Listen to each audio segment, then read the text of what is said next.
चूहों का बादशाह। युग अपने पूर्व जन्म का यात्रा समाप्त करके वापस से अपने दिव्य लॉकेट की दुनिया में आ चुका था। उसे अपने पिछले जीवन से जुड़ी सब कुछ याद आ चुकी थी। इस समय उसके आंखों में संयुक्ता के लिए आंसू थे। उसने जब संयुक्ता को देखा तो वो खुद को रोने से रोक नहीं पाया।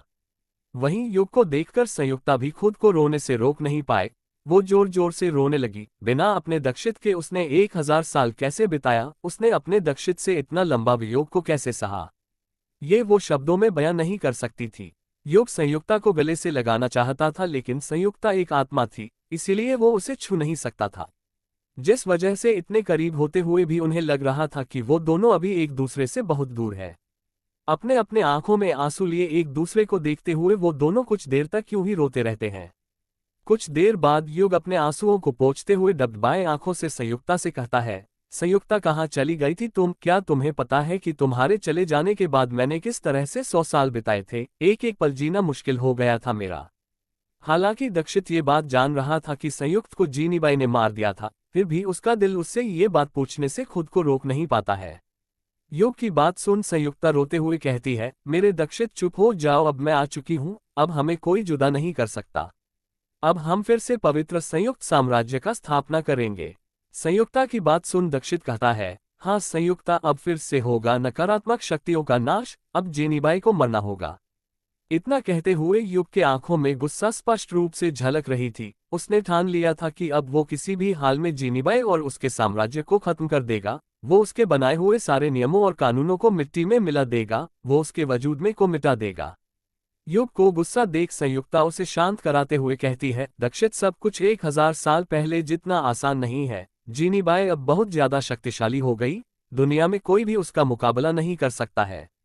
इसीलिए जेनीबाई के वजूद को मिटाने के लिए हम दोनों को बहुत ज्यादा परिश्रम करना होगा, बहुत ज्यादा अभ्यास करना होगा। संयुक्ता की बात सुन युग उससे कहता है, संयुक्ता, जेनीबाई भले ही कितनी भी शक्तिशाली क्यों ना हो, उसे मरना होगा और ये समय जल्द ही आएगा। इतना कहते कहते युग शांत हो जाता है। तभी वो संयुक्ता से पूछता है, संयुक्ता, तुम्हारा वास्तविक शरीर इस समय कहाँ है? दक्षित भी जानता था कि संयुक्ता का वास्तविक शरीर अविनाशी है, उसके शरीर को कोई भी नष्ट नहीं कर सकता है, इसलिए उसने संयुक्ता से ये बात पूछी थी। दक्षित का बात सुन संयुक्ता मायूस होकर उससे कहती है, जेनीबाई ने मेरे वास्तविक शरीर को नष्ट कर दिया। संयुक्ता की बात सुन युग हैरान होते हुए उससे पूछता है, एस्टोनिश्ड फेस, ये कैसे संभव है? वो तुम्हारे शरीर को कैसे नष्ट कर सकती है? युग को हैरान होता देख संयुक्ता उससे कहती है, दक्षित, मैं तुम्हारे हैरानी को समझ सकती हूँ, लेकिन मैंने अभी तुमसे जो कहा वो सत्य है। संयुक्ता की बात सुन युग हैरानी से पूछता है, लेकिन कैसे? वो ऐसा कैसे कर सकती है? युग की बात सुन संयुक्ता उससे कहती है, क्योंकि उसने अद्विता साधना को सिद्ध कर लिया है। संयुक्ता की बात सुन हैरानी में युग के मुंह से निकल जाता है, क्या जेनीबाई ने अद्विता साधना को सिद्ध कर लिया? युग को हैरान देख संयुक्त उससे कहती है, हाँ दक्षित, अब वो बहुत ज्यादा शक्तिशाली हो गई है, उससे लड़ना भगवान से लड़ने जैसा है, उसकी क्षमता अब देवी देवताओं के समकक्ष हो गई है।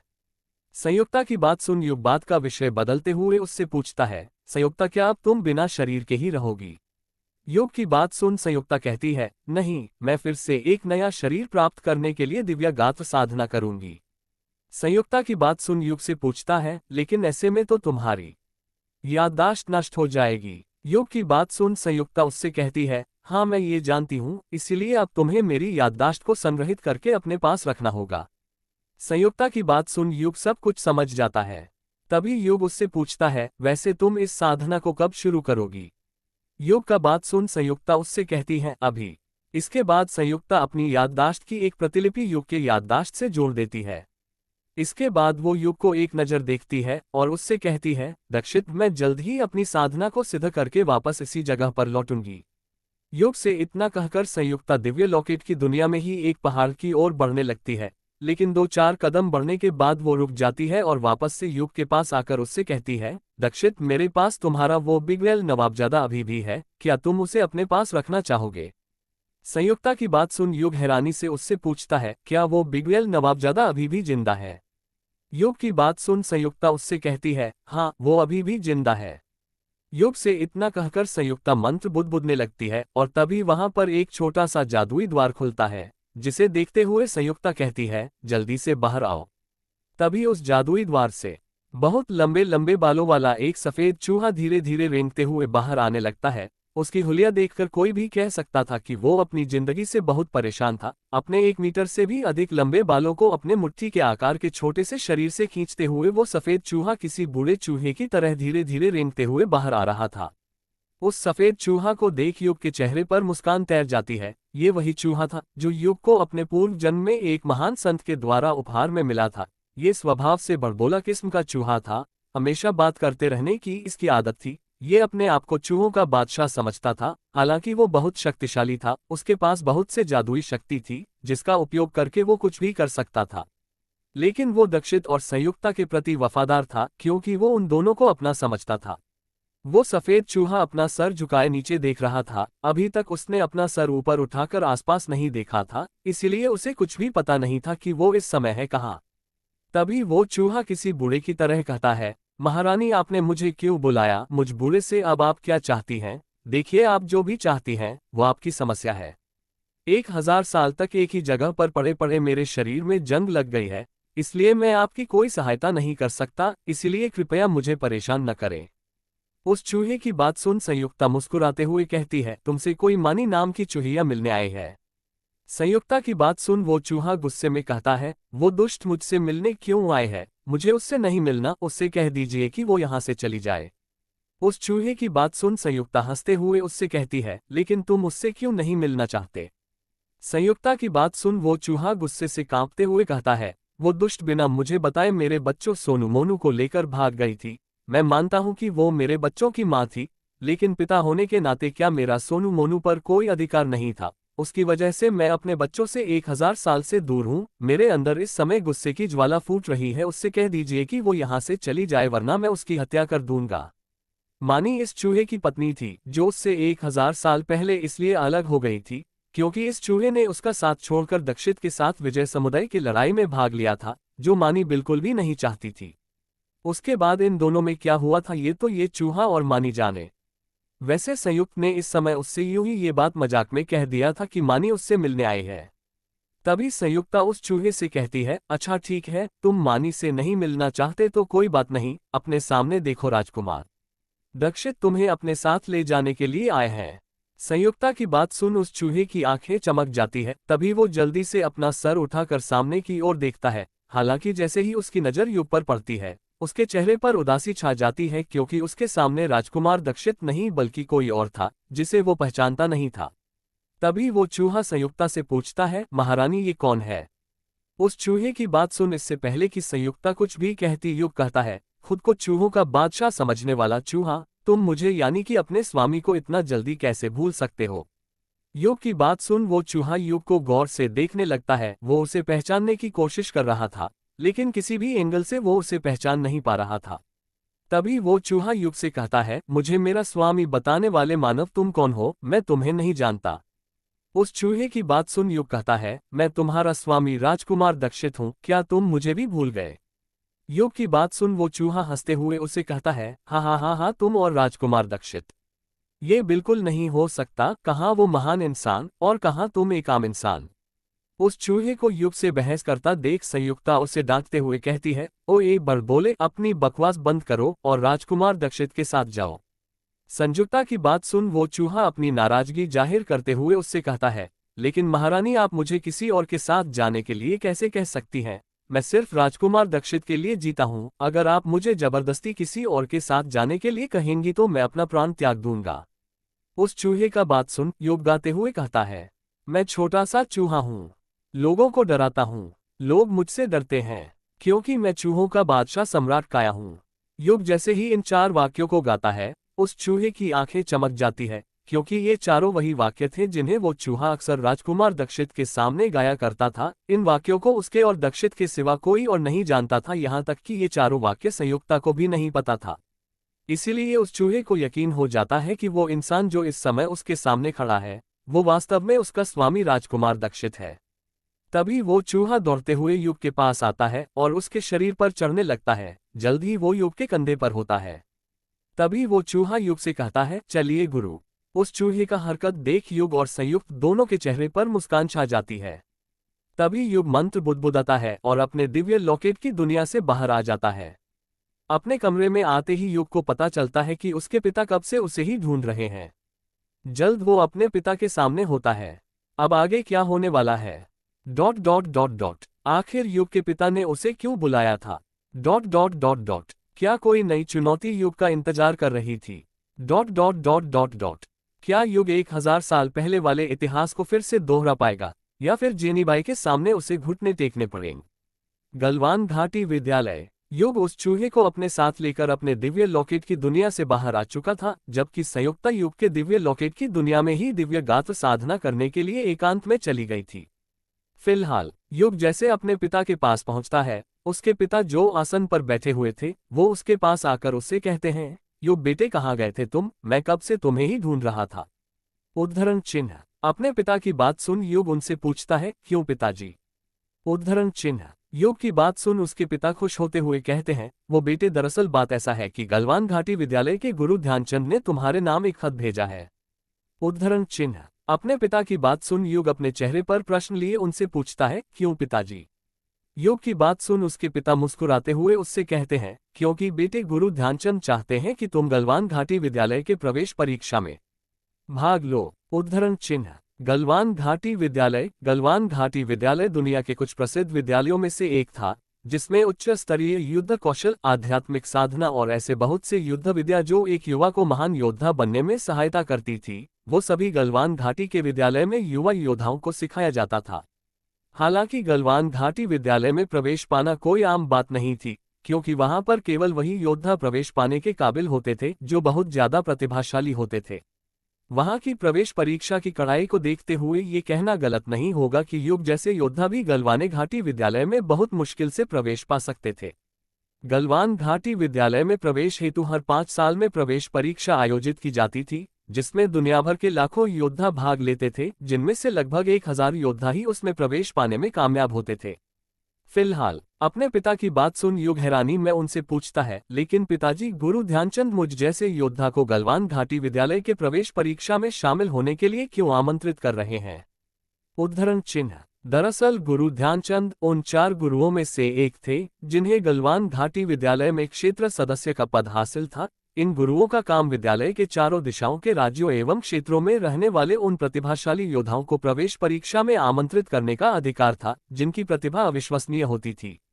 बहुत ही कम ऐसे युवा योद्धा होते थे जिन्हें इन गुरुओं द्वारा आमंत्रण का सौभाग्य प्राप्त होता था।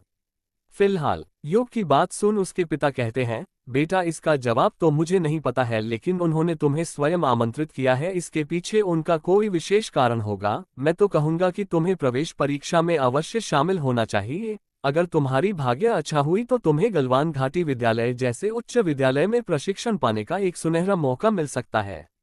इतना कहने के बाद युग के पिता उसे एक खत थमा देते हैं और फिर अपने आसन पर विराजमान हो जाते हैं। युग जल्दी से उस खत को खोलकर देखता है। उसमें लिखा था, महान साम्राज्य जन्नत के राजकुमार युग को उनकी उज्जवल भविष्य के लिए मेरी तरफ से हार्दिक शुभकामनाएं। राजकुमार युग, कुछ दिन पहले मैंने सुना कि शक्ति परीक्षण प्रतियोगिता में आपने बेहद उत्कृष्ट प्रदर्शन किया। आपकी अविश्वसनीय प्रतिभा को देखते हुए मैं चाहता हूं कि आप गलवान घाटी विद्यालय में प्रवेश पाकर खुद की प्रतिभा को और बेहतर ढंग से निखारें और नई ऊंचाइयों को छुएं। इसलिए मैं चाहता हूं कि आप गलवान घाटी विद्यालय के इस वर्ष के प्रवेश परीक्षा में जरूर शामिल हों। द्वारा गुरु ध्यानचंद। खत को पढ़ते ही युग के चेहरे पर मुस्कान छा जाती है। वैसे भी युग को जल्द से जल्द शक्तिशाली योद्धा बनने की जरूरत थी, ताकि वो जेनीबाई जैसे महान क्षमता वाले योद्धा का सामना कर सके। तभी उसके पिता उससे कहते हैं, बेटे मैंने तुम्हारे गलवान घाटी विद्यालय जाने का सारा प्रबंधन कर दिया है। तुम्हें आज ही वहां के लिए निकलना होगा, क्योंकि किसी भी हाल में कल तक तुम्हें शांति क्षेत्र पहुंच जाना है, क्योंकि कल शांति क्षेत्र में गलवान घाटी विद्यालय से कुछ उड़न खटोला आने वाले हैं। अपने पिता की बात सुन युग हाँ में अपना सर हिलाता है। कुछ देर बाद युग अपने महल के शाही रथ में सवार होकर शांति क्षेत्र के लिए निकल जाता है। वो गलवान घाटी विद्यालय में प्रवेश पाने के लिए बेहद उत्साहित था। फिलहाल अपने रथ के पिछले गद्दी पर बैठा युग शाही रथ के खिड़की से बाहर का नजारा देख रहा था। उसका रथ इस समय एक घने जंगल के बीच दौड़ रहा था। जंगल पूरी तरह से विशालकाय पेड़ों और कांटेदार झाड़ियों से भरा पड़ा था। आसपास न तो किसी प्रकार के जानवर थे और न ही कोई आम इंसान। पूरा जंगल सन्नाटे में समाया हुआ था। हालांकि इस सन्नाटे में युग को बहुत सुकून मिल रही थी। रथ तेजी से आगे बढ़ रही थी, जिससे तेजी से बहते हुए हवाओं के झोंके से युग की जुल्फे लगातार लहरा रहे थे। तभी युग को एक आवाज सुनाई देती है, गुरु अगर आपकी इजाजत हो तो क्या मैं आपको एक उपहार दे सकता हूँ। इस आवाज को सुन युग अपने आसपास देखने लगता है कि आखिर उससे ये बात किसने कही। तभी उसे एहसास होता है कि उसके साथ उसका चूहा भी है। तभी युग उस चूहे से पूछता है, क्या हुआ, क्यों शोर मचा रहे हो। युग की बात सुन वो सफेद चूहा कहता है, शोर नहीं मचा रहा हूँ गुरु, बल्कि आपसे पूछ रहा हूँ कि क्या आप मुझसे एक उपहार लेना चाहेंगे। उद्धरण चिन्ह। उस चूहे की बात सुन युग अपने चेहरे पर प्रश्न लिए उससे पूछता है, कैसा उपहार। उद्धरण चिन्ह। युग की बात सुन वो चूहा मंत्र बुदबुदने लगता है, जिससे उसके पीठ पर दो पंख उग जाते हैं, और तभी वो छोटा सा चूहा उड़ते हुए उसके सामने की गद्दी पर उतर जाता है और तभी उसका आकार बढ़ने लगता है, जिससे थोड़ी ही देर में वो चूहा एक बड़े से बिल्ली के आकार का हो जाता है। तभी वो चूहा फिर से मंत्र बुदबुदता है और तभी उसके हाथ में एक अंगूठी और एक बेल्ट आ जाती है, जिसे देखकर युग उस चूहे से पूछता है, हष्टफेस, क्या ये अंगूठी और बेल्ट कोई असाधारण वस्तुएं हैं। उद्धरण चिन्ह। युग की बात सुन उसका चूहा कहता है, हाँ गुरु, ये दोनों वस्तुएं असाधारण है। तभी वो चूहा अपने हाथ में लिए बेल्ट को युग की तरफ बढ़ाते हुए उससे कहता है, ये बेल्ट दिव्य पदार्थ से बनी हुई है, यदि आप इसे अपने हाथ में पहनकर सक्रिय कर देंगे तो कोई भी आपको देख नहीं पाएगा, यहाँ तक कि आप स्वयं भी खुद को देख नहीं पाएंगे। चूहे की बात सुन युग हैरानी में उससे पूछता है, लेकिन ऐसी विचित्र बेल्ट तुम्हें कहाँ से मिली। उद्धरण चिन्ह। युग की बात सुन वो चूहा उससे कहता है, इन दोनों वस्तुओं को मैंने बनाया है। चूहे की बात सुन युग उससे पूछता है, वैसे इस अंगूठी की क्या खूबी है। युग की बात सुन उसका चूहा कहता है, ये अंगूठी एक जादुई अंगूठी है जिसमें आप जितना चाहे उतना सामान स्टोर करके रख सकते हैं। उस चूहे का बात सुन युग उससे कहता है, ये तो बड़ा विचित्र वस्तु है, लेकिन तुमने ऐसी वस्तुएं बनाना कहाँ से सीखा। उद्धरण चिन्ह। युग की बात सुन उसका चूहा एक मंत्र बुदबुदने लगता है और तभी उसके हाथ में एक मोटी सी पुस्तक आ जाती है, जिसे वो युग को दिखाते हुए कहता है, मैंने जादुई अंगूठी और गायब होने वाले बेल्ट बनाने की कला इस पुस्तक से सीखी है। ये पुस्तक मुझे 1000 साल पहले जिमीबाई के महल के तहखाने के निरीक्षण के दौरान मिली थी। उस दौरान मुझे इस तरह की और भी कई किताबें मिली थी, लेकिन वो सभी उतना उपयोगी नहीं थे। उस चूहे की बात सुनने के बाद युग उसके हाथ से बेल्ट और अंगूठी को ले लेता है और उन्हें अपने हाथ में पहन लेता है। तभी युग उस बेल्ट में अपनी आध्यात्मिक शक्ति इंजेक्ट कर देता है और तभी वो बेल्ट सक्रिय हो जाती है, जिसके तुरंत बाद युग गायब हो जाता है। अब युग खुद को ही नहीं देख पा रहा था। बेल्ट की शक्ति देख युग को बहुत खुशी होती है। बेल्ट का जांच करने के बाद युग उस जादुई अंगूठी का जांच करता है। जांच करने के दौरान युग देख पा रहा था कि वो जिस भी चीज को उस अंगूठी में डाल रहा था, वो अविश्वसनीय तरीके से उसके अंदर चली जा रही थी और उतनी ही आसानी से वो उन चीजों को निकाल भी पा रहा था। ये दोनों ही चीजें युग के लिए भविष्य में बेहद ही उपयोगी साबित हो सकती थी, इसलिए युग को बहुत खुशी होती है। उद्धरण चिन्ह। फिलहाल तेजी से बढ़ता हुआ रथ शांति क्षेत्र पहुंचने को था, क्योंकि अब तक 1 दिन बीत चुकी थी। कुछ ही घंटों में जब युग शांति क्षेत्र पहुंचता है तो वो देखता है कि वहां पर 100 से भी अधिक युवा योद्धा उससे पहले ही वहां पर पहुंच चुके थे। ये सभी युवा योद्धा बेहद प्रतिभाशाली थे। ये सभी गलवान घाटी विद्यालय के प्रवेश परीक्षा में शामिल होने के लिए जा रहे थे।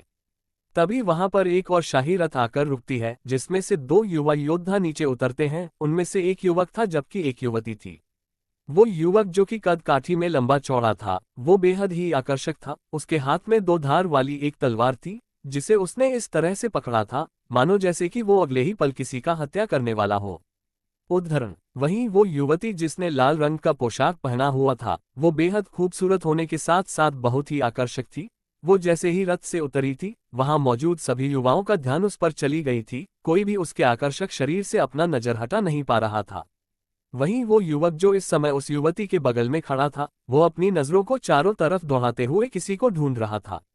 जल्द ही जब उसकी नजर युग पर जाती है तो अचानक से उसकी निगाहें युग पर थम जाती है। तभी वो अपने साथ खड़ी युवती को इशारे में कहता है, वो वहां पर खड़ा है। उस युवक की बात सुन उस युवती की नजर भी युग पर चली जाती है और तभी वो दोनों आपस में कानाफूसी करने लगते हैं। वहीं उन दोनों के इरादों से अनजान युग शांति से अपनी जगह पर खड़ा था। उसने भी उन दोनों को देखा था, लेकिन उसने उन लोगों पर कुछ खास ध्यान नहीं दिया था। थोड़ी देर बाद वहां पर एक और रथ आकर रुकता है, जिसमें से एक नौजवान युवक उतरता है। वो शक्ल से ही बहुत ज्यादा मजाकिया लग रहा था। वो जैसे ही रथ से नीचे उतरता है, वो अपनी नजरों को चारों तरफ दौड़ाते हुए सभी को देखने लगता है। जल्द ही जब उसकी नजर युग पर पड़ती है तो उसकी आंखें चमक जाती है, क्योंकि वो युग को अच्छे से जानता था। तभी वो दौड़ते हुए युग के पास आता है और उसे गले से लगाते हुए हैरानी में कहता है, अरे युग भाई, क्या तुम भी इस वर्ष गलवान घाटी विद्यालय की प्रवेश परीक्षा में शामिल होगे? उस युवक के अचानक से आकर गले लगाने की वजह से युग उसके चेहरे को देख नहीं पाया था, लेकिन वो उसके आवाज से ही पहचान गया था कि वो कौन था। तभी युग मुस्कुराते हुए आश्चर्य में उससे कहता है, अरे समीर, क्या तुम भी गलवान घाटी जा रहे हो? समीर, जो युग के पिता के दूर के एक मित्र का पुत्र था, वो कभी ना कभी अपने पिता के साथ युग के पिता से मिलने आ ही जाया करता था और इसी वजह से इन दोनों की दोस्ती हो गई थी। समीर और युग दोनों एक दूसरे को बचपन से ही जानते थे। हालांकि एक दूसरे से हमेशा दूर रहने की वजह से इन दोनों के बीच उतनी घनिष्ठता नहीं थी, लेकिन फिर भी दोस्ती अच्छी थी।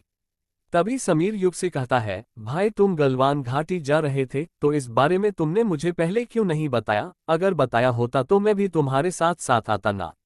2 दिन से रथ में बैठे बैठे मैं ऊब गया हूँ। इतना कहते हुए समीर की नज़र जब उस लाल पोशाक वाली युवती पर जाती है तो उसकी आंखें चमक जाती है। तभी वो युग से कहता है, भाई उधर देखना, क्या गजब की लड़की है। समीर की बात सुन जब युग उस लाल पोशाक वाली लड़की की ओर देखता है तो उसे उसके बगल में खड़ा युवा गुस्से से आंख तरेर कर अपनी तरफ देखता हुआ दिखाई देता है। अब आगे क्या होने वाला है? Dot dot dot dot dot. आखिर कौन थे वो युवक और युवती? Dot dot dot dot dot. शांति क्षेत्र में पहुंचते ही वो दोनों युग को क्यों ढूंढने लगे थे? कहीं वो दोनों युग की हत्या करने के लिए तो नहीं आए थे ना? उड़न खटोला पर युग पर जानलेवा हमला। युग लगातार 1 दिन तक यात्रा करते रहने के बाद शांति क्षेत्र पहुंच गया था। यात्रा के दौरान उसके चूहे ने उसे 2 कीमती वस्तुएं भी दी थी, जो भविष्य में उसका बहुत काम आने वाली थी। शांति क्षेत्र में 100 से भी अधिक योद्धा उससे पहले ही आ चुके थे, जबकि बहुत से योद्धा अभी आ रहे थे। युग का मित्र समीर भी गलवान घाटी विद्यालय के प्रवेश परीक्षा में भाग लेने जा रहा था, इसीलिए युग का समीर से मुलाकात हो गया था। फिलहाल समीर के कहने पर जब युग उस लाल पोशाक वाली युवती की ओर देखता है तो उसे वो युवती बढ़िया से दिखाई तो नहीं देती है, लेकिन वो युवक जो उसके साथ खड़ा था वो इस वक्त उसी की तरफ गुस्से से खा जाने वाली आंखों से देख रहा था। उस युवक की आंखें मानो जैसे कि कहना चाह रहे हो, पाउटिंग, तुम्हारी हिम्मत कैसे हुई इधर देखने की? उस लड़के के गुस्सैल आंखों को देख युग अपनी निगाहों को दूसरी तरफ फेर लेता है। वो लड़का युग को गुस्से में इसलिए देख रहा था क्योंकि उसे लग रहा था कि युग उसके साथ खड़ी लड़की को गलत इरादे से देख रहा था, जबकि युग के दिमाग में उस लड़की के प्रति कोई दुर्भावना नहीं थी। उसने तो समीर के कहने पर बस यूं ही उधर देख लिया था। वास्तव में वो लाल पोशाक वाली खूबसूरत लड़की और उसके साथ खड़ा वो लड़का राक्षसी समुदाय के नकारात्मक योद्धा थे। ये दोनों युवा तुर्क लालिमा के आदेश पर युग की हत्या करने के लिए आए थे। लालिमा अपने समुदाय के नकारात्मक शक्तियों के बदौलत लंबे समय से युग पर नजर गड़ाए हुए थी। वो 6 महीने से युग को अपने कैद में लेना चाह रही थी, लेकिन उसे ऐसा करने का कभी भी मौका ही नहीं मिला, क्योंकि युग शुरुआती 2 महीने अपने महल में ही अभ्यास करता रहा था, जिसके बाद 4 महीने तक वो अपने महल से गायब रहा और फिर उसके बाद जब वो आया तो वो सीधे प्रतियोगिता में शामिल हो गया, जिस वजह से उसे युग को कैद में लेने का मौका ही नहीं मिला। लेकिन अब वो युग को कैद में नहीं लेना चाहती थी, बल्कि उसकी हत्या करना चाहती थी, क्योंकि युग ने प्रतियोगिता में जिस तरह का उत्कृष्ट प्रदर्शन किया था उससे वो समझ गई थी कि आने वाले समय में युग उसके समुदाय के लिए खतरा साबित हो सकता है, इसीलिए वो जल्द से जल्द उसे खत्म कर देना चाहती थी। फिलहाल जब सभी युवा योद्धा अपनी अपनी जगह पर खड़े गलवान घाटी से आने वाले उड़न खटोला का इंतजार कर रहे थे, तभी सभी को आसमान में किसी पंछी के चिल्लाने की बहुत तेज आवाज सुनाई देती है। ये देखने के लिए जब सभी युवा योद्धा अपनी नजरों को आसमान की ओर मोड़ते हैं तो सभी को एक बहुत बड़ा उड़न खटोला दिखाई देता है, जिसे एक विशालकाय पंछी खींच रहा था। उस उड़न खटोला को देखते ही सभी युवा योद्धा बेहद उत्साहित हो जाते हैं। वो उड़न खटोला बेहद ही विचित्र और भव्य था। उड़न खटोला के दोनों तरफ सफेद रंग का बड़ा बड़ा पंख लगा हुआ था, जो उड़न खटोला का उड़ने में मदद कर रहा था। इसमें 1000 लोगों के बैठने की जगह थी। वो उड़न खटोला सभी के देखते ही देखते जमीन पर उतर जाती है। तभी उड़न खटोला का चालक तेज आवाज में सभी से कहता है, सभी युवा जल्दी से उड़न खटोला पर सवार हो जाए। उड़न खटोला के चालक की बात सुन सभी लोग उड़न खटोला पर चढ़ने लगते हैं। जल्द ही सभी लोग उस पर सवार हो जाते हैं। उड़न खटोला पर सवार सभी योद्धाओं की संख्या तकरीबन 300 के आसपास थी, इसलिए उड़न खटोला में अभी बहुत जगह खाली था। वहीं युग समीर के साथ उड़न खटोला के पिछले भाग में बैठा था। वहीं युग के पीछे वाले सीट पर वो युवक बैठा था जो लाल पोशाक वाली लड़की के साथ खड़ा था, जबकि वो लाल पोशाक वाली लड़की युग के सामने वाले सीट पर बैठी थी। जगह होते हुए भी उन दोनों का अलग अलग बैठना युग और समीर दोनों को ही समझ नहीं आ रहा था। अब तक उड़न खटोला आसमान में उड़ान भर चुकी थी और तेजी से बादलों के ऊपर से उड़ते हुए गलवान घाटी की ओर बढ़ रही थी। गलवान घाटी विद्यालय गलवान घाटी के पास पड़ती थी, जो कि 10,000 वर्ग किलोमीटर में फैले सुनसान घने जंगल के बीच पड़ती थी। वहीं उड़न खटोला में तो कुछ अलग ही तमाशा चल रहा था। वो जगह जहां वो लाल पोशाक वाली खूबसूरत लड़की बैठी थी, उसके आसपास की खाली सीटों पर बैठने के लिए बहुत से लड़के आपस में लड़ाई कर रहे थे। सभी लड़के उसी के बगल में बैठना चाहते थे। वाकई वो लड़की बेहद खूबसूरत थी। गोरा रंग, गहरी नीली आंखें, गुलाब की पंखुड़ियों से भी कोमल होंठ, कमर तक झूलती लंबी काली बाल जो तेज हवाओं के झोंकों से लगातार लहरा रही थी, सुराहीदार गर्दन, सीने की बेहद आकर्षक उभार, पतली कमर, लाल रंग के पोशाक से झांकती हुई उसकी लंबी गोरी टांगें। वो पूरी तरह से खूबसूरती की मलिका थी। उसके बैठने का अंदाज इतना कातिलाना था कि उसके उस अंदाज में बैठने की वजह से लगभग सभी लड़के उसे देखकर मदहोश हो गए थे। सभी लोग उसके करीब जाना चाहते थे। यही कारण था कि सभी लड़के इस समय उसके करीब बैठने के लिए आपस में लड़ाई कर रहे थे। लेकिन जल्द ही जब वो लड़का जो उस लाल पोशाक वाली लड़की के साथ आया था, वो गुस्सा कर उन लड़कों को धमकी देता है तो सभी वहां से भाग जाते हैं। उस लाल पोशाक वाली लड़की का ध्यान इस समय युग पर था, जिसे देखते हुए समीर धीमी आवाज में युग से कहता है, भाई वो लड़की कब से तुम्हें ही देखे जा रही है, मुझे लग रहा है कि उसका दिल तुम पर आ गया है। वहीं युग इस समय बहुत ज्यादा चौकन्ना था, क्योंकि वो ये बात भांप गया था कि लाल पोशाक वाले लड़की और उसके साथ आए लड़के के बीच कुछ साजिश रची जा रही है। उस लड़की की निगाहें भले ही युग की ओर थी, लेकिन वास्तविकता तो ये थी कि वो युग को नहीं देख रही थी, बल्कि वो युग के पीछे बैठे अपने उस साथी लड़के से नजरों नजरों से कुछ बातें कर रही थी।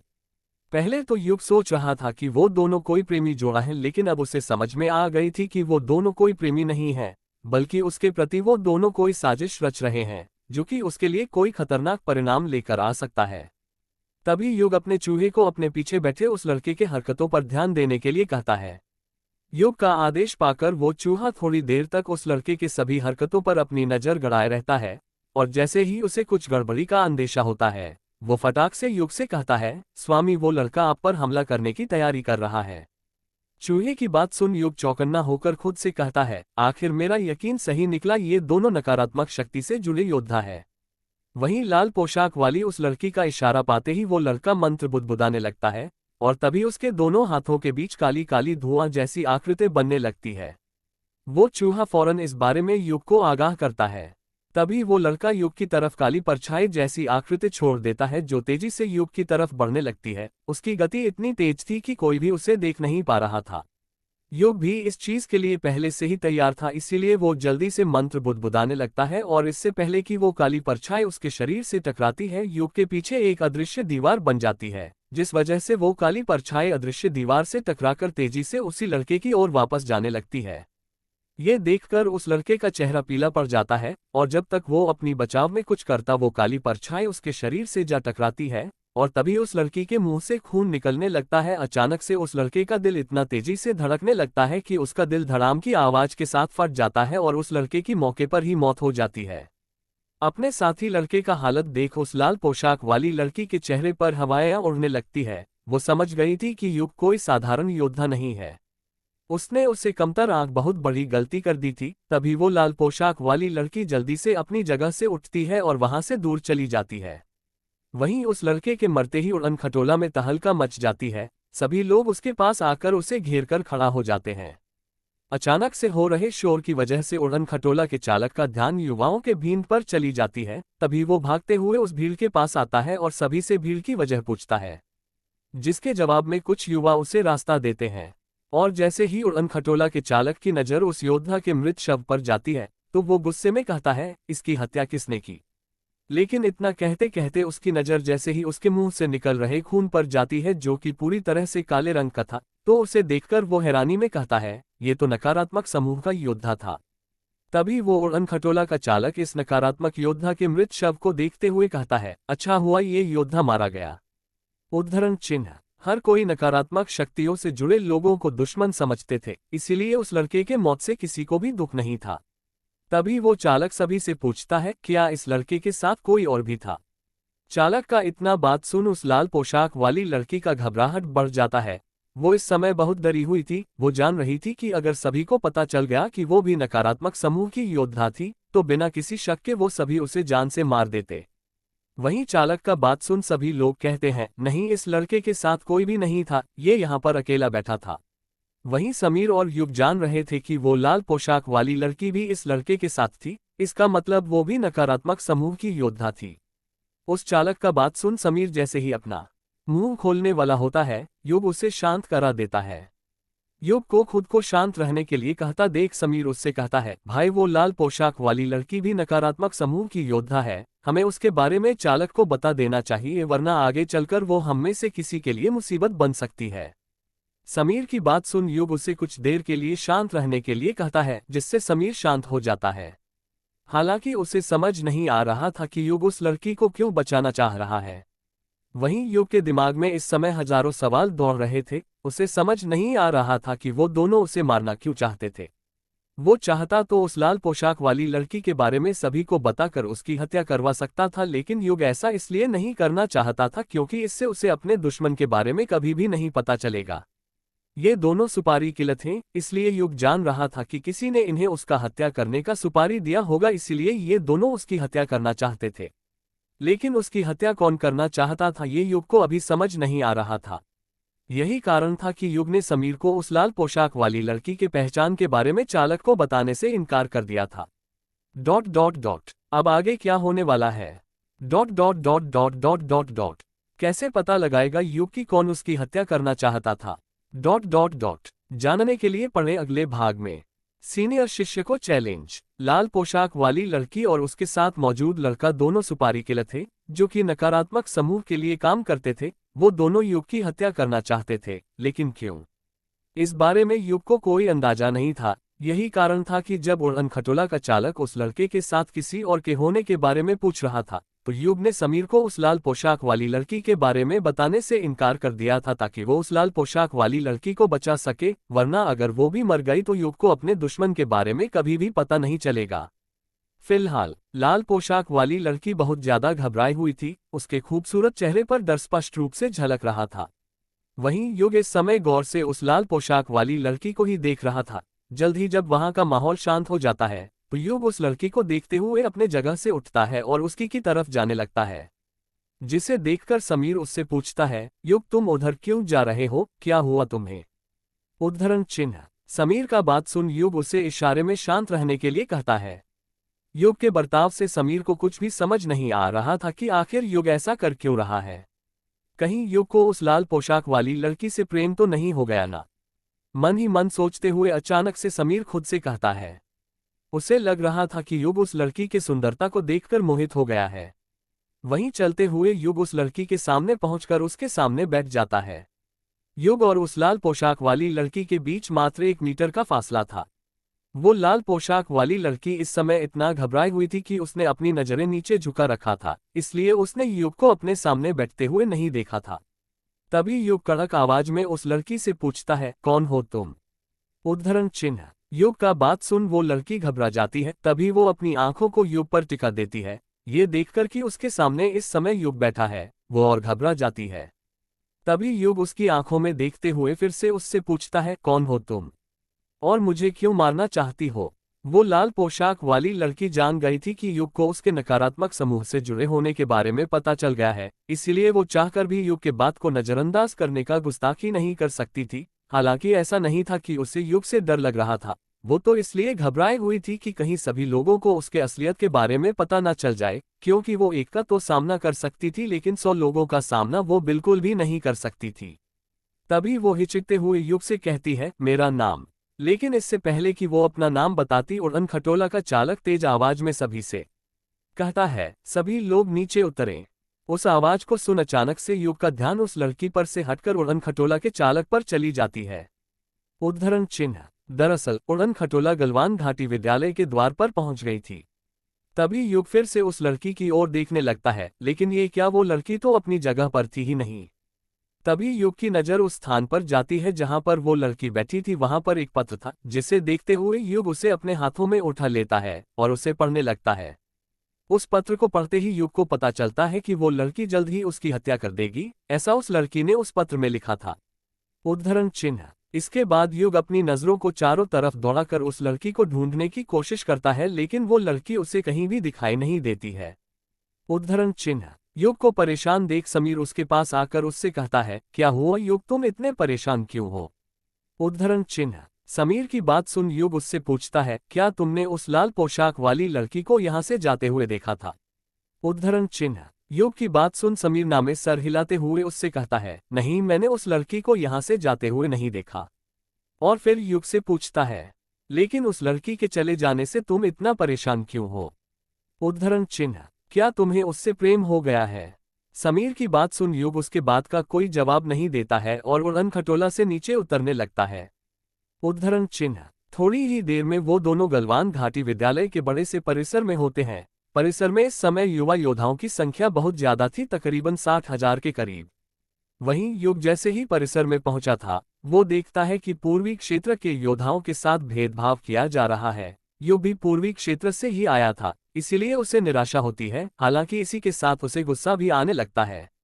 वो युवा योद्धा जो इस विद्यालय में पहले से ही शिष्य थे, वो सभी युग और उनके साथ आए लोगों का मजाक उड़ा रहे थे। ऐसा इसलिए क्योंकि पूर्वी क्षेत्र से बहुत कम युवा योद्धा प्रवेश परीक्षा में भाग लेने आए थे, जिस वजह से उन लोगों का मानना था कि पूर्वी क्षेत्र के युवा योद्धा प्रतिभाहीन होते थे और उनकी क्षमता भी बाकी के तीनों क्षेत्रों के युवा योद्धाओं के मुकाबले बहुत कम होती थी।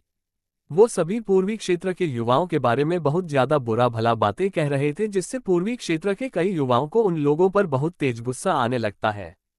तभी एक युवा योद्धा उन शिष्यों से कहता है, लगता है तुम लोग भूल गए कि लक्ष्मण शास्त्री और सत्यम कौर जैसे प्रतिभाशाली युवा योद्धा पूर्वी क्षेत्र के रहने वाले ही थे। उद्धरण चिन्ह। उस युवा योद्धा की बात सुन एक सीनियर शिष्य गुस्से में उससे कहता है, तुम कहना क्या चाहते हो?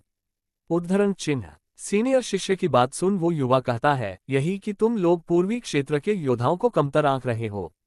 उद्धरण चिन्ह। उस युवा योद्धा की बात सुन वो सीनियर शिष्य राक्षसी हंसी हंसते हुए कहता है, बातें तो तुम बहुत बढ़िया कर लेते हो, लेकिन क्या उसके अनुरूप तुम्हारी क्षमता भी बेहतर है या फिर केवल बकवास करना जानते हो? उद्धरण चिन्ह। सीनियर शिष्य की बात सुन वो युवा कहता है, वो तो समय आने पर तुम्हें अच्छे से पता चल जाएगा कि मैं क्या कर सकता हूँ। उद्धरण चिन्ह। उस युवा की बात सुन वो सीनियर शिष्य उसे ललकारते हुए कहता है, अरे समय की क्या बात करते हो, अगर दम है तो अभी मेरे भाई से लड़के दिखाओ, वो भी तुम्हारी तरह प्रवेश परीक्षा में भाग लेने के लिए आया है। उद्धरण चिन्ह। वहीं पास में खड़ा युग ये अच्छी तरह से समझ पा रहा था कि वो सीनियर शिष्य जानबूझकर उसे उकसाने की कोशिश कर रहा है। उद्धरण चिन्ह। वहीं उस सीनियर शिष्य की बात सुन वो युवा योद्धा उससे कहता है, अगर तुम्हें अपने भाई पर इतना ही विश्वास है तो क्या तुम मुझसे 2 बेशकीमती पत्थर का शर्त लगा सकते हो? उद्धरण चिन्ह। अगर तुम्हारा भाई जीता तो मैं तुम्हें 2 बेशकीमती पत्थर दूंगा, और अगर मैं जीता तो तुम मुझे 2 बेशकीमती पत्थर दोगे। उस युवा योद्धा की बात सुन वो सीनियर शिष्य हंसते हुए बेहद आत्मविश्वास में उससे कहता है, लगता है तुम किसी धनी परिवार से हो, इसीलिए तुम्हें अपने धन को गंवाने का इच्छा हो रहा है, लेकिन मुझे इससे कोई समस्या नहीं है। मुझे तुम्हारी शर्त मंजूर है, लेकिन शर्त 2 बेशकीमती पत्थर का नहीं, 5 बेशकीमती पत्थर का होगा। उद्धरण चिन्ह। उस सीनियर शिष्य की बात सुन वो युवा योद्धा हाँ में अपना सर हिला देता है और फिर उसकी तरफ बढ़ने लगता है। तभी वो सीनियर शिष्य अपने छोटे भाई को बुलाता है, जो कि वहीं एक लड़की के साथ खड़ा था।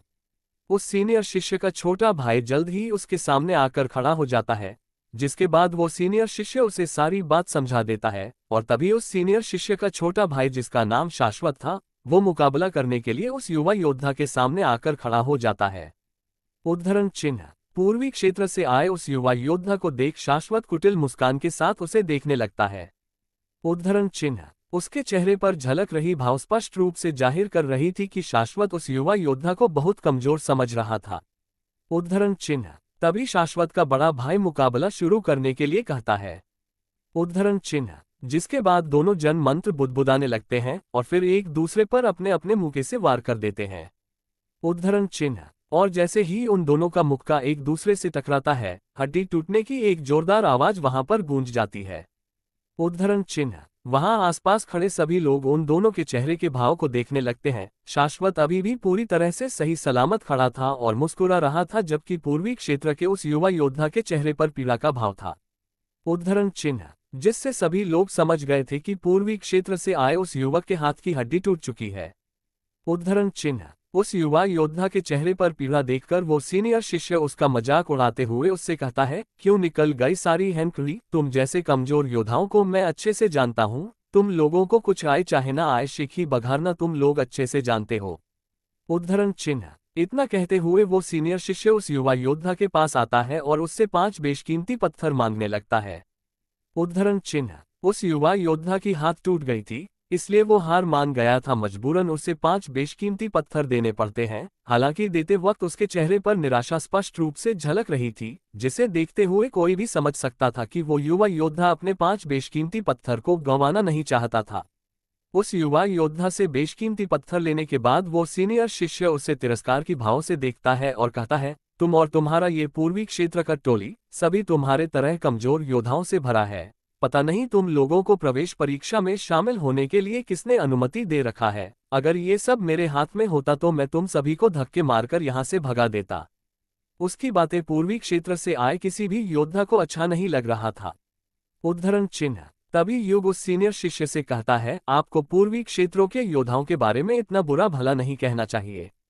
उद्धरण चिन्ह, युग की बात सुन वो सीनियर शिष्य उसे देखते हुए कहता है, क्या तुम्हें मेरी बात से बुरा लग रहा है?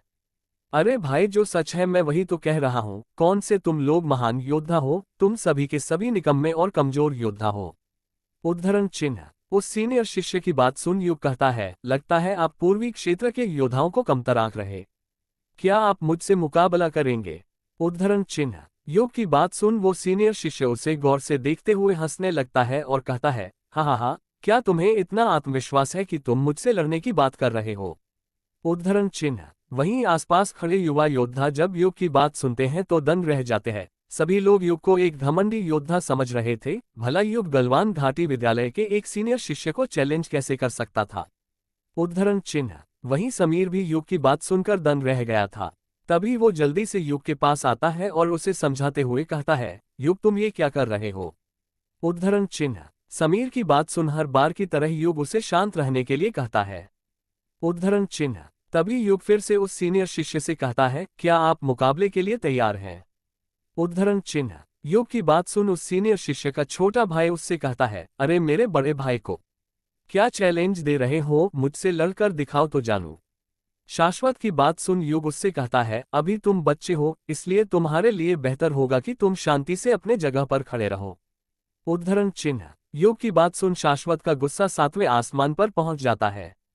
भला युग उसे बच्चा कैसे कर सकता था? अब आगे क्या होने वाला है? ... जानने के लिए पढ़े अगले भाग में। घमंडी सीनियर शिष्य से मुकाबला। जब युग ने सीनियर शिष्य को चैलेंज किया था तो ये बात उसके छोटे भाई शाश्वत को रास नहीं आया था, इसीलिए वो युग को खुद से लड़ने के लिए चैलेंज कर देता है। लेकिन उसकी बात सुनकर युग उससे ये कहकर उससे मुकाबला करने से इनकार देता है कि वो अभी बच्चा है और उसे शांत रहना चाहिए। युग के इस बात को सुनकर शाश्वत को बहुत तेज गुस्सा आता है। उद्धरण चिन्ह, तभी शाश्वत का भाई उसे शांत रहने के लिए कहता है। इसके बाद वो सीनियर शिष्य कुटिल मुस्कान के साथ युग से कहता है, मुझे तुम्हारा चैलेंज मंजूर है, लेकिन लड़ने से पहले तुम्हें मेरे एक प्रस्ताव को मानना होगा। यदि मेरे हमले से तुम्हें कुछ भी होता है तो इसके जिम्मेदार तुम स्वयं होंगे। उद्धरण चिन्ह, सीनियर शिष्य की बात सुनकर युग कहता है, मुझे आपकी हर प्रस्ताव स्वीकार है, लेकिन आपको मुझसे एक छोटी सी शर्त लगानी होगी। अगर आप जीते तो मैं आपको 50 बेशकीमती पत्थर दूंगा, और अगर मैं जीता तो आप मुझे 50 बेशकीमती पत्थर देंगे। उद्धरण चिन्ह, युग के मुंह से 50 बेशकीमती पत्थर का नाम सुन उस सीनियर शिष्य की आंखें फैल जाती है। उसे विश्वास नहीं हो रहा था कि पूर्वी क्षेत्र का कोई योद्धा उससे 50 बेशकीमती पत्थर का शर्त लगा सकता है, वो भी ऐसे मुकाबले में जिसमें उसके जीतने की संभावना लगभग ना के बराबर है। वो सीनियर शिष्य युग की शर्त को स्वीकार तो करना चाहता था, लेकिन उसके पास 50 बेशकीमती पत्थर नहीं थे। इतना बेशकीमती पत्थर तो उसने अपने पूरे जीवन में नहीं देखा था। उसके पास इस वक्त 11 बेशकीमती पत्थर थे, जो उसके बचपन से लेकर अब तक का कमाई था। उद्धरण चिन्ह, वहीं आसपास खड़े सभी योद्धा युग का शर्त सुनकर अवाक रह गए थे। किसी को भी विश्वास नहीं हो रहा था कि युग के पास इतने सारे बेशकीमती पत्थर होंगे, जबकि इतना बेशकीमती पत्थर तो किसी राजा के पास भी नहीं होते थे। तभी वो सीनियर शिष्य युग से कहता है, क्षमा चाहता हूँ लेकिन मेरे पास इतने बेशकीमती पत्थर उपलब्ध नहीं है जिससे कि मैं तुमसे शर्त लगाऊं। हाँ, अगर तुम 10 बेशकीमती पत्थर का शर्त लगाओगे तो मुझे मंजूर है। उद्धरण चिन्ह। उस सीनियर शिष्य की बात सुन इससे पहले कि युग कुछ भी कहता, उस सीनियर शिष्य के सहपाठी उसे कहते हैं, भाई तुम्हारी तरफ से हम कुछ बेशकीमती पत्थर दांव पर लगाएंगे। इसके बाद उसके सभी सीनियर दोस्त उसे 4 से 5 की संख्या में बेशकीमती पत्थर देने लगते हैं, जिससे जल्द ही उस सीनियर शिष्य के पास 50 बेशकीमती पत्थर इकट्ठा हो जाते हैं। जिसके बाद वो सीनियर शिष्य युग के शर्त को मान लेता है। वो सीनियर शिष्य 5 साल से गलवान घाटी विद्यालय में शिष्य था, इसीलिए उसे विश्वास था कि युग उसे किसी भी हाल में नहीं हरा पाएगा। उद्धरण चिन्ह। वहीं आसपास खड़े योद्धाओं का मानना था कि युग किसी धनी राजा का बिगवेल नवाबजादा है, जो स्वभाव से बहुत ज्यादा घमंडी है। हालांकि जो युग का भला चाहते थे, उनका मानना था कि युग को 50 बेशकीमती पत्थर शर्त पर नहीं लगाना चाहिए था, वो भी इस विद्यालय के एक सीनियर शिष्य के साथ। उद्धरण चिन्ह। वहीं युग के शर्त से समीर भी बहुत ज्यादा परेशान हो गया था। उसे बिल्कुल भी नहीं लग रहा था कि युग उस सीनियर शिष्य का मुकाबला कर पाएगा, इसलिए उसे लग रहा था कि युग का शर्त उसे केवल बर्बाद कर सकता है और कुछ नहीं। वहीं भीड़ में खड़ी लाल पोशाक वाली वो युवती भी इस समय युग पर नजर गड़ाए हुए थी। उसे विश्वास नहीं हो रहा था कि उसने जिसका हत्या करने के लिए सुपारी लिया था, उसके पास इतना बेशकीमती पत्थर मौजूद हो सकता है। उसने तो केवल 2 बेशकीमती पत्थर कमाने के लिए युग का हत्या करने का सुपारी ले लिया था। उद्धरण चिन्ह। हालांकि उसे लग रहा था कि युग कोई आवेगी व्यक्ति है जो लोगों की बुरी भली बात को झेल नहीं सकता, जो कि उसके अंदर एक बहुत बड़ी कमी है जो उसे बर्बाद करने के लिए काफी है।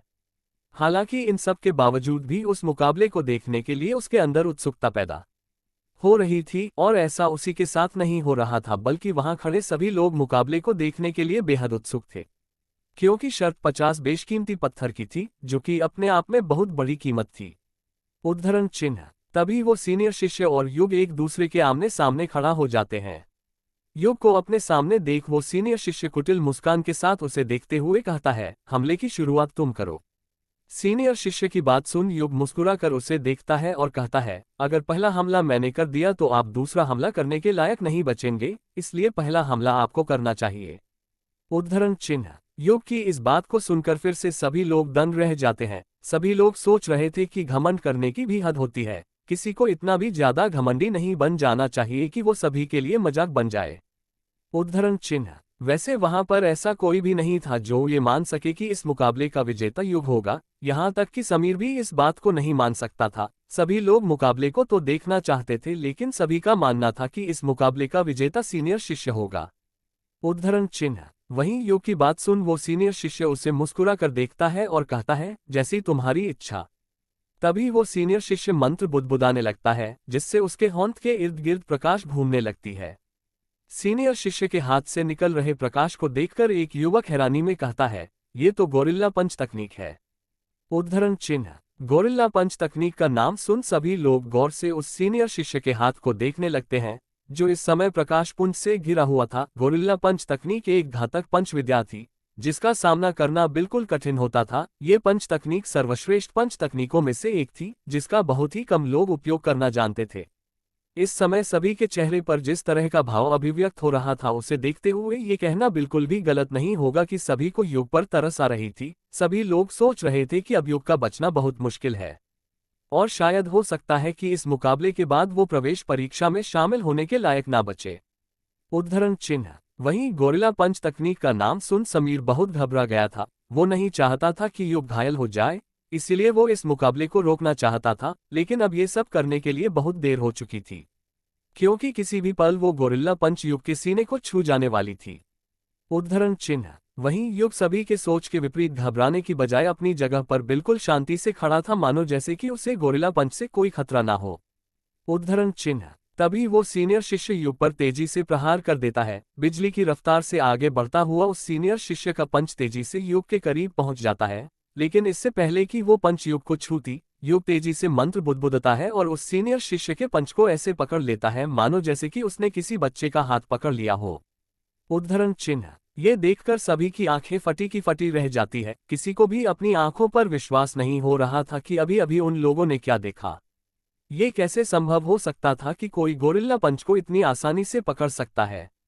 वहीं उस सीनियर शिष्य के चेहरे पर हवाएं उड़ने लगी थी। युग ने उसके पंच को इतनी आसानी से पकड़ लिया था, जिसका साफ मतलब था कि युग की क्षमता उससे कहीं बेहतर थी।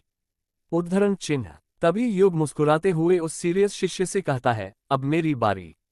इतना कहकर युग अपने हाथ का मुक्का बनाता है और जितना पीछे हो सके ले जाकर तान के उस सीनियर शिष्य के सीने पर एक जोरदार मुक्का मार देता है।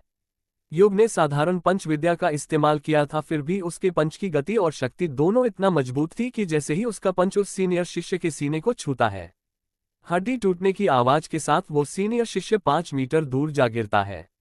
उद्धरण चिन्ह। युग की क्षमता देख सभी भौचक्का कर रह जाते हैं। किसी को भी अपनी आंखों पर विश्वास नहीं हो रहा था, लेकिन अपनी आंखों देखी को कोई भी झुठला नहीं सकता था। उद्धरण चिन्ह। वहीं वो सीनियर शिष्य जैसे ही जमीन पर गिरता है, उसके मुंह से एक जोरदार चीख निकल जाती है। कुछ मिनट तक तो वो हिल भी नहीं पाता है। थोड़ी देर बाद वो बहुत मुश्किल से अपने सीने पर हाथ रखकर उठता है और युग को अविश्वास में देखता है। उद्धरण चिन्ह। तभी युग उस सीनियर शिष्य से पूछता है, क्या आपको मुझसे और मुकाबला करना है? उद्धरण चिन्ह। युग की बात सुन वो सीनियर शिष्य कराहते हुए कहता है, नहीं, मैं तुमसे मुकाबला करने में सक्षम नहीं हूं, इसीलिए मैं हार मानता हूं। उद्धरण चिन्ह। युग ने अपने एक मुक्के से गलवान घाटी विद्यालय के एक सीनियर शिष्य को हरा दिया था। इस बात पर विश्वास करना सभी के लिए बहुत मुश्किल हो रहा था। हालांकि सभी लोग समझ गए थे कि युग कोई साधारण योद्धा नहीं है। वहीं ये बात कि उसका बड़ा भाई हार मान गया है शाश्वत को रास नहीं आता है। तभी वो ललकार कर युग से कहता है, मैं तुम्हें मुकाबले के लिए चैलेंज करता हूं। उद्धरण चिन्ह। शाश्वत का बात सुन उसका भाई अपने सीने को पकड़े कराहते हुए उससे कहता है, छोटा भाई, तुम्हें इतना आवेगी कि नहीं होना चाहिए। तुम उससे मुकाबला नहीं कर सकते हो, अच्छा होगा कि तुम शांत रहो। उद्धरण चिन्ह। अपने भाई का बात सुन शाश्वत उससे कहता है, नहीं भाई, मैं इस घमंडी को सबक सिखा कर रहूंगा। उद्धरण चिन्ह। अपने भाई से इतना कहकर शाश्वत उसके बात को अनदेखा करते हुए युग के पास आ जाता है और उससे मुकाबला शुरू करने के लिए कहता है। उद्धरण चिन्ह। शाश्वत का बात सुन युग उसके बात को अनदेखा करते हुए उस सीनियर शिष्य के पास जाकर उससे कहता है, मुझे मेरा 50 बेशकीमती पत्थर दीजिए। उद्धरण चिन्ह। युग की बात सुन वो सीनियर शिष्य कराहते हुए अपने मित्रों के पास आता है और उनसे 50 बेशकीमती पत्थरों की थैली लेकर युग को दे देता है और उससे अनुरोध करता है कि वो उसके भाई शाश्वत से मुकाबला न करे, अभी वो नादान है। उद्धरण चिन्ह। उस सीनियर शिष्य की बात सुन युग हाँ में अपना सर हिलाता है और फिर उस युवा योद्धा के पास आ जाता है जिसका शाश्वत ने हाथ तोड़ दिया था। युग उसे 10 बेशकीमती पत्थर और एक ब्रह्मवटी गोली देता है। ब्रह्मवटी गोली के सेवन से उस युवा योद्धा का हाथ तुरंत ठीक हो जाता है, जिसके बाद वो युग के उदारता के लिए उसके समक्ष अपना आभार प्रकट करता है। वहीं युग की उदारता से सभी लोग उससे बेहद प्रभावित थे। इसी के साथ सभी लोग ये भी समझ गए थे कि युग कोई घमंडी युवा नहीं है, बल्कि वो उस सीनियर शिष्य के साथ इसलिए ऐसा व्यवहार कर रहा था क्योंकि वो सीनियर शिष्य पूर्वी क्षेत्र के युवाओं का उपहास उड़ा रहा था। वहीं युग के हाथ में 50 बेशकीमती पत्थर का थैला देखकर उस लाल पोशाक वाली लड़की की आंखें चमक गई थी। वो अब किसी भी हाल में युग का हत्या कर देना चाहती थी। उद्धरण चिन्ह। वो सोच रही थी कि अगर वो युग का हत्या करने में कामयाब हो जाती है तो उसके पास 100 बेशकीमती पत्थर उपलब्ध हो जाएगी, जिसके बाद वो इतना धनी हो जाएगी कि धन को लेकर उसकी सारी समस्याएं ही खत्म हो जाएगी। वहीं इधर युग उस बेशकीमती पत्थर के थैले को अपने जादुई अंगूठी में रख लेता है और फिर समीर के साथ विद्यालय के परिसर के मंच के पास आकर बैठ जाता है। उद्धरण चिन्ह। वहीं इधर वो सीनियर शिष्य अपने भाई शाश्वत को शांत कराते हुए उससे कहता है, छोटे भाई, मैं तुम्हारी भावनाओं को समझ सकता हूँ, तुम चिंता मत करो, हम आज के प्रवेश परीक्षा समाप्त होने से पहले उसकी हत्या कर देंगे और अपने खोए हुए 50 बेशकीमती पत्थर को भी पुनः प्राप्त कर लेंगे। उद्धरण चिन्ह। अपने भाई से इतना कहकर वो सीनियर शिष्य अपने सहपाठियों से कहता है कि वो सभी युग का हत्या करने के लिए तैयार रहें, उससे उन्हें जो भी मुनाफा होगा वो आपस में बांट लेंगे। अब आगे क्या होने वाला है जानने के लिए पढ़े अगले भाग में। शक्ति स्तंभ। सभी के सोच के विपरीत युग ने उस सीनियर शिष्य को अपने एक ही हमले में हरा दिया था, जो इतना हैरतअंगेज करने वाली घटना थी कि इस घटना पर विश्वास करना सभी के लिए बहुत मुश्किल हो गया था। फिलहाल थोड़ी ही देर में प्रवेश परीक्षा प्रारंभ होने को था। वहीं युग समीर के साथ परिसर के मंच के पास बैठा आसपास के युवाओं के बातचीत को सुन रहा था। पास में खड़ा एक युवा कहता है, सुना है विद्यालय का प्रवेश परीक्षा बहुत ज्यादा मुश्किल होता है। उसकी बात सुन दूसरा युवा कहता है, मुश्किल नहीं होती है भाई, बस हम लोग इसे मुश्किल समझते हैं। वास्तविकता तो ये है कि प्रवेश परीक्षा के दोनों स्तर की परीक्षाएं बहुत आसान होती है। ये आप पर निर्भर करता है कि आप इसे मुश्किल समझते हैं या आसान। वहीं कुछ लोग आपस में इस विद्यालय के कुछ खास नियमों के बारे में बात कर रहे थे, तो कुछ लोग यहाँ के महान गुरुओं के बारे में बातें कर रहे थे, जबकि कुछ लोग भीड़ में मौजूद खूबसूरत लड़कियों को निहार रहे थे और उनके बारे में अपने विचारों को प्रकट कह रहे थे। जितनी मुंह उतनी तरह की बातें युग को वहां पर सुनने को मिल रही थी। तभी अचानक विद्यालय के परिसर में तेजी से घंटी बजने की आवाज गूंजने लगती है। बेल टन बेल टन बेल टन बेल टन। घंटी बजते के साथ अचानक से परिसर में पूरी तरह से शांति छा जाती है। तभी परिसर के मंच पर एक अधेड़ उम्र के गुरु सभी को प्रवेश परीक्षा के बारे में बताने लगते हैं।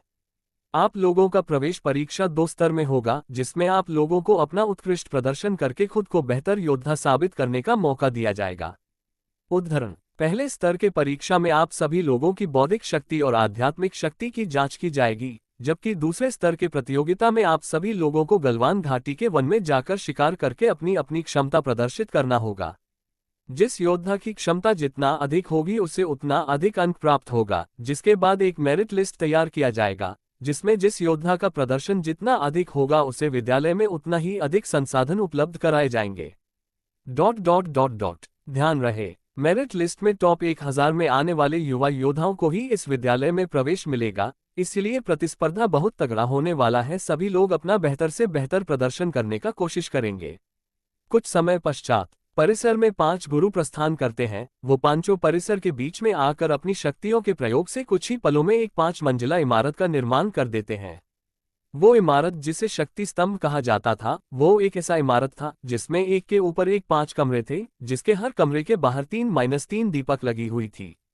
अगर कोई योद्धा केवल कमरे में प्रवेश करने में सक्षम होता था तो केवल एक दीपक जलता था, और यदि वो योद्धा पहले कमरे की समस्या को आधा अधूरा सुलझा देता था तो 2 दीपक जलता था, और यदि वो योद्धा कमरे की समस्या को सुलझाकर अगले कमरे में चला जाता था तो तीनों दीपक जलने लगते थे, जिसका मतलब था कि योद्धा कमरे को पार करने में पूर्ण रूप से सक्षम है। पूरी तरह से सफेद रंग के इस शक्ति स्तंभ में एक लंबी सी सीढ़ी लगी हुई थी, जो सभी कमरों के साथ ऊपरी कमरे से जुड़ा था। युवा योद्धाओं को शक्ति स्तंभ के सबसे ऊपरी कमरे में प्रस्थान करके कमरों की समस्याओं को सुलझाते हुए निचले कमरे तक आना होता था। जो योद्धा जितना अधिक नीचे पहुंचने में सक्षम होता था उसकी मन की गहराई को उतना ही उत्तम माना जाता था। फिलहाल प्रवेश परीक्षा प्रारंभ हो चुकी थी। एक साथ 10 युवा योद्धा शक्ति स्तंभ की सीढ़ियां चढ़ रहे थे। जैसे ही वो सभी प्रथम कमरे में प्रवेश करते हैं, प्रथम कमरे के बाहर का एक दीपक जल जाता है। कुछ ही देर में कमरे का तीनों दीपक जल जाता है, जिसका साफ मतलब था कि सभी लोग पहले कमरे के समस्या को सुलझाकर दूसरे कमरे में उतर चुके थे। कुछ ही समय में दूसरे कमरे का पहला दीपक जलता है और 5 लोग बाहर आ जाते हैं, जिसका साफ मतलब था कि वो पांचों दूसरे कमरे के समस्या को सुलझाने में सक्षम नहीं थे।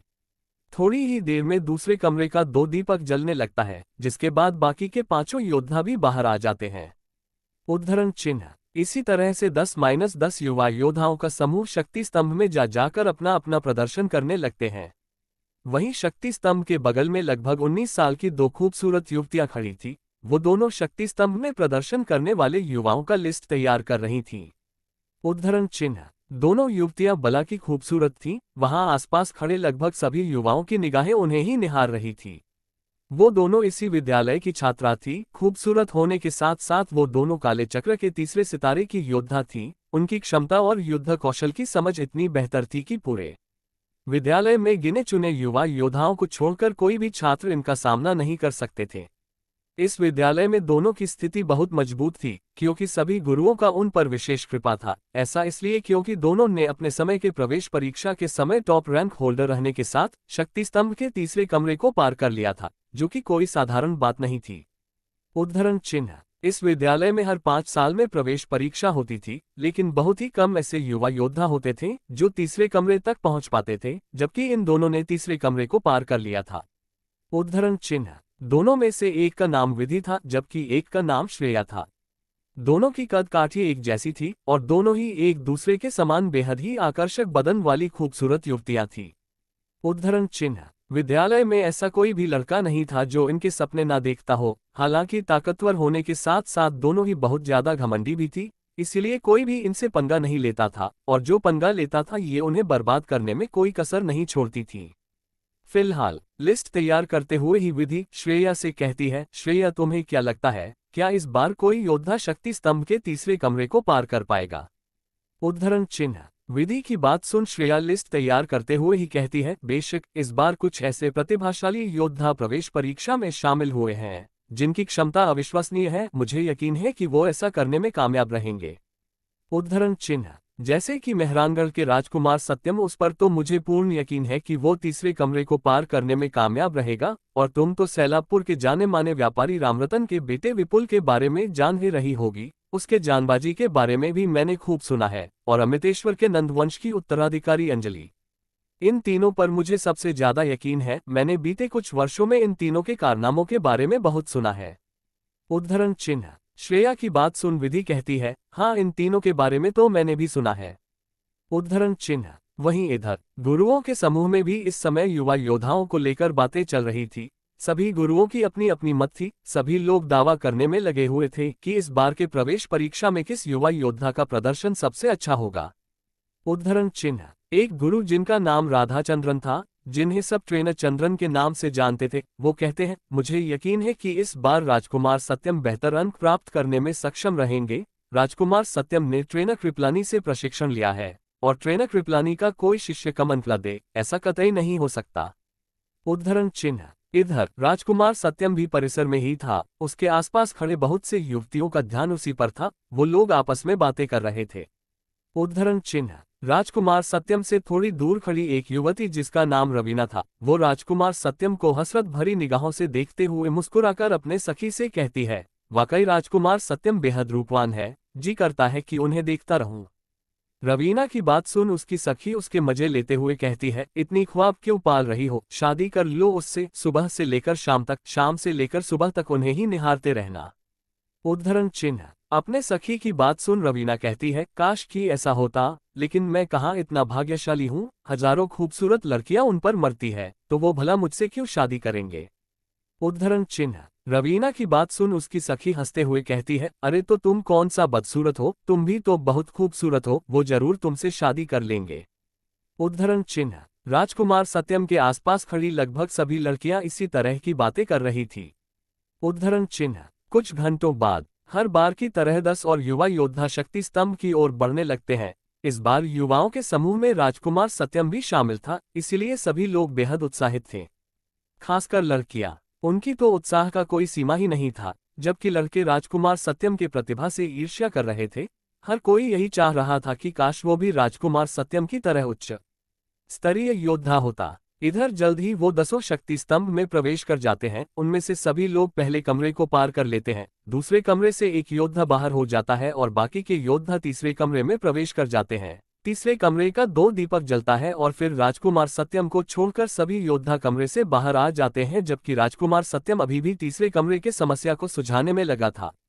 उद्धरण। सभी गुरुएं अपने अपने दिल को थामे शक्ति स्तंभ के तीसरे कमरे पर नजर गड़ाए हुए थे। वो सभी देखना चाहते थे कि क्या राजकुमार सत्यम सच में तीसरे कमरे को पार कर पाता है या नहीं।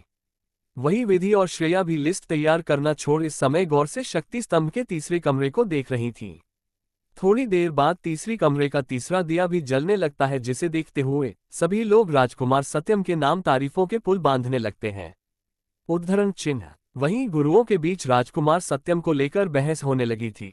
वो सभी लोग चाहते थे कि राजकुमार सत्यम उनका शिष्य बने, जबकि अभी प्रवेश परीक्षा खत्म भी नहीं हुई थी। हालांकि सभी का अनुमान था कि मेरिट लिस्ट में राजकुमार सत्यम ही प्रथम रैंक पर आएगा।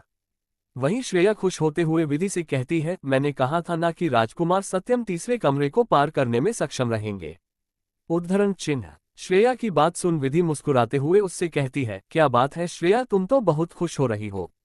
और फिर उसके मजे लेते हुए, कहीं तुम्हें राजकुमार सत्यम पसंद तो नहीं है ना।